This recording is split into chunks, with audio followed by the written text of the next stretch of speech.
ஊருக்கு வந்ததுலேருந்து வாரமானா ஏதாவது ஒரு ஃபங்க்ஷன் வீடு வந்துடுது. இந்த வாரம் ஞாயிற்றுக்கிழமை நமக்கு ரொம்பவே சொந்தக்காரங்க தான். அவங்க வீட்டு கல்யாணம். ஸோ காலையிலேயே போய் தாலி கட்டெல்லாம் அட்டெண்ட் பண்ணிவிட்டு ரிட்டர்ன் வர்ற வழியில் பார்த்தீங்கன்னா, இதுக்கு பக்கத்தில் தான் நான் ஸ்கூல் படித்தேன் 1 to 4th வரைக்கும்.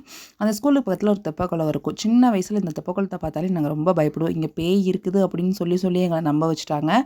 ஆனால் இப்போ இதை பார்த்தா இது ஒரு டூரிஸ்ட் பிளேஸாகவே மாறிடுச்சு. அங்கே போய் கொஞ்சம் வீடியோலாம் எடுத்துகிட்டு வந்துட்டு வீட்டில் வந்து ஒரு 1/4 மணி நேரம் இருந்துட்டு அதுக்கப்புறம் மண்டபத்துக்கு போயிட்டு லஞ்ச் அங்கே முடிச்சுட்டு ஃபோட்டோலாம் எடுத்துகிட்டு மறுபடியும் வீட்டுக்கு வந்தாச்சு.